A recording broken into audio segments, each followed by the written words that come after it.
Alhamdulillah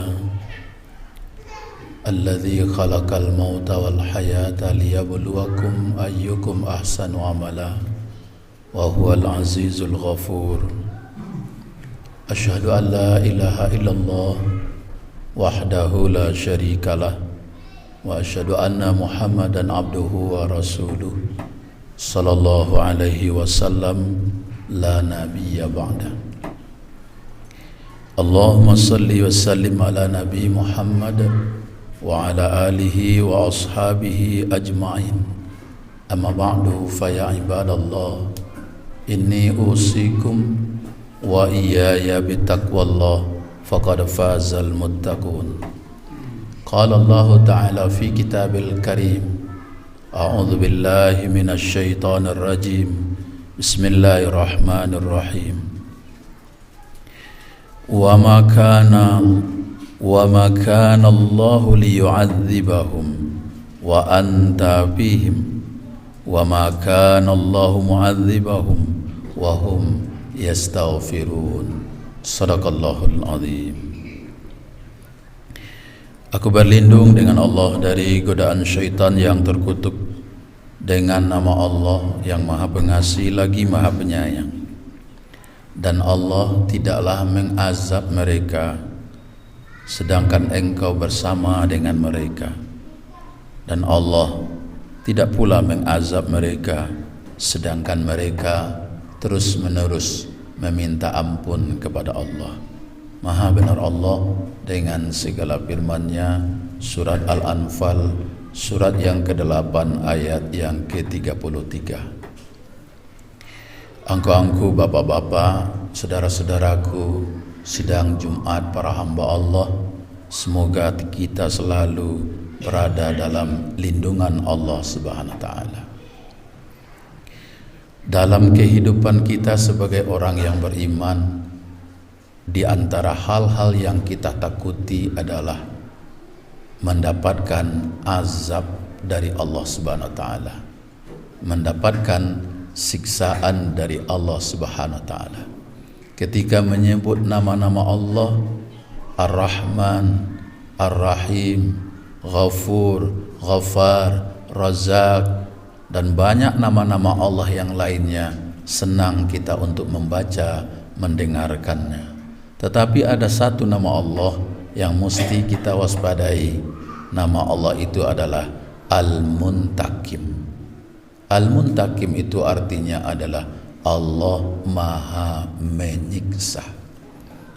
Bila Allah sudah menurunkan azab dan siksaan, azab Allah itu luar biasa. La in syakartum la azidannakum wa la in kafartum inna azabi la syadid. Kata Allah, azabku sangat pedih. Dari semenjak zaman dahulu sampai saat sekarang kita melihat ketika azab Allah itu betul-betul dahsyat dan luar biasa. Masih teringat oleh kita bagaimana tahun 2004 dulu, tsunami Aceh luar biasa, ratusan ribu bahkan jutaan orang meninggal dunia. Tetapi ketika dilihat penyebabnya apa? Rupanya manusia berbuat dosa dan berbuat maksiat. Tahun 87 teringat lagi ketika di bulan suci Ramadan, Padang Panjang, datang galodo luar biasa, rupanya maksiat lagi. Yang terbaru Hawaii, Amerika, angin kencang disertai dengan api yang sangat besar, rumah dibakar, hotel dibakar, mobil terbakar, seluruh orang ketika itu banyak yang meloncat ke lautan, air lautnya pun panas luar biasa. Ketika dilihat apa? Rupanya di Amerika Serikat termasuk Hawaii itu telah diberikan izin legalitas nikah sejenis. Laki-laki boleh nikah dengan laki-laki, wanita boleh nikah dengan wanita. LGBT menjadi-jadi. Azab Allah sangat-sangatlah dahsyat. Kota yang begitu luar biasanya, kota pariwisata tadinya, menjadi hancur lebur. Untuk itu pada kesempatan Jumat kali ini kita akan menyampaikan, ada kata Allah dua amalan bila kita kerjakan Allah akan jauhkan kita dari siksaannya, Allah akan jauhkan kita dari bala, Allah akan jauhkan dari bencana, Allah akan jauhkan kita dari azab. Kata Allah di dalam surat Al-Anfal ayat yang ke-33 tadi, wa ma kana Allahu liyu'adzibahum wa anta fihim. Allah tidaklah akan menurunkan azab kepada mereka wahai Muhammad sedangkan engkau bersama dengan mereka. Ini orang-orang kafir Quraisy meminta kepada Nabi Muhammad agar disegerakan azab, dicepatkan siksaan diturunkan. Kalau Tuhanmu itu luar biasa, Tuhanmu hebat, turunkanlah segera azab kepada kami. Begitu luar biasanya keingkaran, kekafiran orang-orang kafir Quraisy ketika itu. Mereka minta azab disegerakan. Tetapi kata Allah, Allah tidak akan turunkan azab. Kenapa? Wa anta fihim. Engkau masih bersama dengan mereka wahai Muhammad. Rasulullah dengan keluarga yang tercinta masih bersama dengan mereka. Kalau azab diturunkan, tentu Rasulullah dan para sahabat, keluarga-keluarga yang tercinta akan ikut terkena imbas dari azabnya itu. Allah tidak akan turunkan azab. Tetapi yang menjadi masalah sekarang, Rasulullah tidak ada lagi. Nabi Muhammad SAW sudah meninggal. Maka tugas bagi kita sekarang, apalagi di hari Jumat ini, perbanyaklah mengucapkan salawat kepada baginda Rasulullah. Allahumma salli ala Muhammad sallallahu alaihi wasallam. Dengan kata kunci, ketika Umar bin Khattab ditanya oleh Rasulullah, wahai Umar, bagaimana engkau mencintai saya? Maka Umar menjawab, ya Rasulullah, aku mencintai engkau. Setelah aku mencintai Allah, aku mencintai diriku, lalu setelah itu aku mencintai engkau. Kata Rasulullah, imanmu belum sempurna. Bagaimana agar imanku sempurna ya Rasul?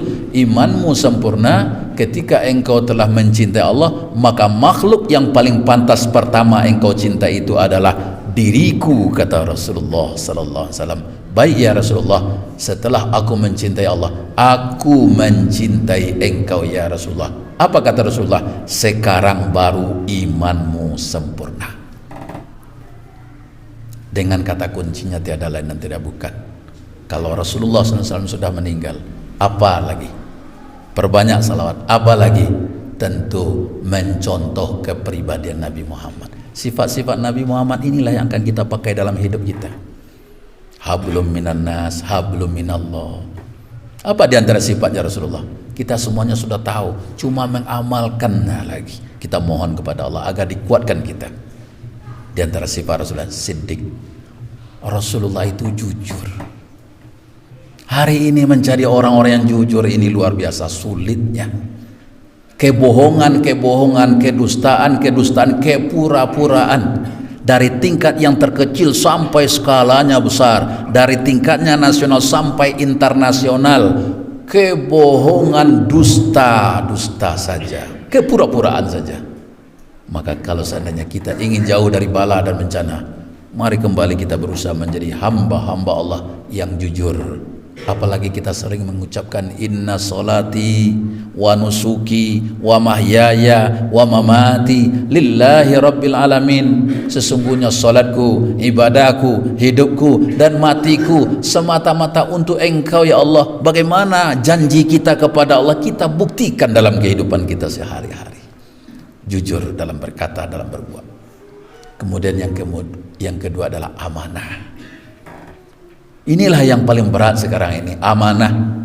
Ketika amanah diberikan oleh Allah kepada kita, nikmat-nikmat yang begitu banyak, Allahu Akbar, luar biasa. Alhamdulillah kita hadir pada kesempatan Jumat ini. Allah berikan kesehatan. Bagaimana kita memfungsikan dan menggunakan kesehatan ini untuk terus mendekatkan diri kita kepada Allah. Karena banyak sekali penyakit hari ini. Dia belum cukup umurnya 40 tahun, 50 tahun, 60 tahun, usia 24 tahun dapat penyakit stroke, lumpuh. Allah Akbar. Hari ini kita lihat matanya ditutup sebelah sehingga matanya tidak bisa melihat yang satu lagi. Artinya apa? Satu lagi nikmat Allah sudah dicabut. Rupanya penyakit gulu. Ada lagi saudara kita, keluarga kita, kakinya disikobapen, dipungguang bapen, disikobapen, babasi badan saja. Allah Akbar. Inilah kesehatan yang Allah berikan. Kesempatan yang Allah berikan kepada kita. Allah berikan kepada kita anak dan cucu keturunan. Apa kata Allah? Ya ayyuhalladzina amanu qu anfusakum wa ahlikum nara. Hai orang beriman, pelihara dirimu dan keluargamu dari siksaan api neraka. Kita mau di dunia ini bahagia. Kita mau pula lebih bahagia lagi nanti di kampung hari akhirat. Di dunia kita berkumpul bersama dengan orang yang kita cintai, bersama pula nanti di surganya Allah. Bagaimana caranya? Tentu terus mendekatkan diri kepada Allah. Kita bimbing anak cucu keturunan kita, kemanakan kita untuk dekat dengan Allah. Sehingga ikola yang selalu disampaikan oleh orang tua kita dahulu. Adai basandi syarak basandi kitabullah. Kata kuncinya orang Minang, orang yang baradai, orang Minang, orang yang betul-betul mantap keislamannya. Kalau dia orang Minang, pastilah dia orang Islam. Sehingga kita inginkan orang Minang itu kalau dibagi lagi oleh para tokoh, 3 pembagiannya. Yang pertama orang Minang asli, yang kedua orang Minang nala Anyoi, yang ketiga orang Minang nala Tabanam. Awak kau dapat orang Minang yang pertama inilah orang yang menang betul-betul adat basandi syarak basandi kita. Bukan hanya sekadar falsafah dipermainkan di bibir saja, nampak praktik dalam kehidupannya. Inilah yang kita harapkan. Hanan jangan sampai menjadi orang Minang dan Anyoi, apalagi Tabanam, apalagi manuka akidah. Dia orang Minang sudah tidak beragama Islam lagi. Nauzubillah min zalik. Amanah. Yang ketiga, fatanah. Mustilah umat Nabi Muhammad menjadi orang yang cerdas. Siapakah orang yang cerdas itu? Kata baginda Rasulullah, orang yang cerdas adalah aktsaruhum dzikran lil maut wa aktsaruhum i'dadan lil maut. Orang yang paling cerdas, kata baginda Rasul, orang yang paling banyak mengingat kematian, lalu setelah itu dia persiapkan dirinya untuk menghadapi kematian. Dunia sementara, akhirat selamanya. Hari ini dunia adalah nyata, akhirat cerita, nanti akhirat nyata. Dunia hanya sekadar menjadi cerita. Kalla bal tuhibbunal ajilah wa tadharunal akhirah. Manusia berbondong-bondong mengejar dunia sehingga lupa dengan akhiratnya. Jadi orang yang cerdas, kejarlah akhirat, dunia akan mengiring ikuti kita. Lalu keempat, sifat dari baginda Rasulullah, tabligh, menyampaikan. Ajaklah anak kemenakan keluarga kita untuk terus bagaimana dia betul-betul mengembalikan dirinya menjadi pemuda-pemudi yang akan menjadi paripaga, menjadi benteng. Jangan sampai awak kini nanti catat nomor 5 awak kini ko untuk LGBT. Nauzubillah menjalik. Kalau lah LGBT kota lakuan nan di bawah dinayan kateh di Allah, nan dia teh dibanamkan ke bawah. Nauzubillah. Inilah yang kita jaga anak-anak kita. Ba'a baliak banagari, ba'a baliak basurau. Kita fungsikan surau, kita fungsikan masjid kembali. Bukan hanya sekadar tempat solat, bukan hanya sekadar tempat untuk beribadah mahdoh saja. Wa binana na wa kubaliak. Tahu nyojo Al-Quran, tahu jo tafsir, tahu dengan hadis, tahu dengan sirah nabawiyah, tahu jo adat, tahu nyojo adat istiadat, tahu nyojo agama. Sehingga mantapnya. Sehingga inilah yang keluar. Bung Hatta keluar lulusan masjid, Pak Nasir lulusan masjid, Haji Agus Salim lulusan masjid, orang-orang surau sadolahnya, Buya Datuk Pelimukayo, orang masaji. Inilah yang akan kita kembalikan, sehingga surau itu bukan hanya satu fungsinya tapi multifungsi. 4 sifat ini, mudah-mudahan kita termasuk orang yang mencintai baginda Rasulullah. Setelah itu yang kedua, agar kita terhindar dari azabnya Allah, wahum yastaghfirun. Bagaimana agar jauh dari bala kampung kita, rumah tangga kita, bangsa dan negara kita ini? Jangan berhenti meminta ampun kepada Allah. Sehingga baginda Rasulullah kasihkan kabar gembira kepada kita. Siapa yang merutinkan, mewiridkan setiap pagi dan petangnya, pagi harinya dia selalu mengucapkan sayyidul istighfar, Allahumma anta rabbi la ilaha illa anta khalaqtani wa ana abduka wa ana ala ahdika wa wa'dika mastata'tu a'udzu bika min syarri ma sana'tu abu'u laka bi ni'matika alayya wa abu'u bi dzambi faghfirli fa innahu la yaghfiru dzunuba illa anta. Apa kata baginda Rasulullah sallallahu alaihi wasallam? Orang yang membacanya di pagi hari, meninggal dia di sore hari, dia hindarkan diri dari perbuatan dosa, surgalah tempatnya. Siapa yang membaca di sore hari dengan penuh keikhlasan, dia berusaha menghindarkan diri dari perbuatan dosa dan maksiat, meninggal dia di pagi hari, surgalah tempatnya. Ndak baar sonyo habis paket awak doh. Kalau itu nan banyak aco awak cali aco apa awak ulang balik. Kalau lu ndapek dia awak Sayyidul Istighfar tu, bukalah, keluar nanti Sayyidul Istighfar, keluar nanti Allahumma anta rabbi, lengkap dengan artinya. Inilah termasuk yang akan menjauhkan dari bala dan bencana. Kalaupun tidak dapat, paling minimal astaghfirullahalazim, menetes air mata kita, teringat dengan dosa kita. Karena kita sebelum pulang kembali kepada Allah Subhanahu wa taala, 5 tugas kita. Dari 5 tugas kita, tugas yang pertama kita adalah bagaimana kita ini menjadi hamba Allah yang soleh. Karena ini doa para Rasulullah, para Rasul. Mereka berdoa, Nabi Yusuf berdoa seperti itu. Rabbi qad ataitani minal mulk wa 'allamtani min ta'wilil ahadits fatiras samawati wal ard anta wali fid dunya wal akhirah tawaffani muslimau wa alhiqni bis sholihin. Di ujung doa Nabi Yusuf adalah wa alhiqni bis sholihin, masukkan aku dalam kelompok hambamu yang soleh. Nabi Ibrahim berdoa pula kepada Allah, Rabbi habli hukmau wa alhiqni bis sholihin. Ya Allah, berikan kepadaku ilmu, masukkan aku dalam kelompok hambamu yang soleh. Nabi Sulaiman juga berdoa seperti itu. Fatabassama dhahika min qawliha wa qala rabbi auzi'ni an ashkura ni'mataka allati an'amta alayya wa ala walidayya wa an a'mala sholihan tardah wa adkhilni bi rahmatika fi ibadika sholihin. Ujungnya juga, jadikan aku menjadi hambamu yang soleh. Ini sebenarnya target kehidupan kita. Karena orang-orang yang soleh ini pasti tempatnya surga. Target terbesar bagi kita bukan hanya sekadar menjadi pejabat, menjadi orang kaya raya, menjadi orang terkenal, bukan. Tetapi bagaimana target kita yang sebenarnya adalah menjadi penghuni surganya Allah. A'dadtu li ibadiyas solihin ma la ainun ra'at wala udhunun sami'at wala khatara ala qalbi bashar. Aku telah sediakan surga, kata Allah, untuk hamba-hambaku yang soleh.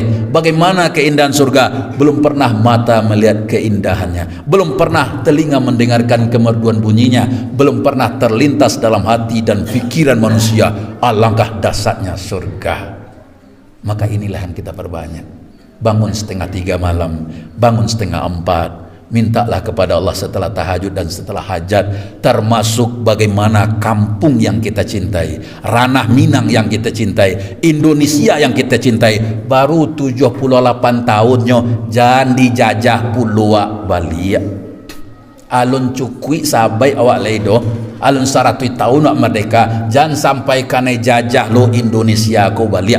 Mako tampuang kalah tangan minta kepada Allah agar kampuang wak nagari wa Indonesia yang tercinta ini Allah berikan dan Allah pilihkan kepada kita pemimpin yang taat, pemimpin yang soleh, pemimpin yang takut kepada Allah, pemimpin yang mencintai kampung akhirat, pemimpin yang mencintai rakyat dan dicintai oleh rakyatnya.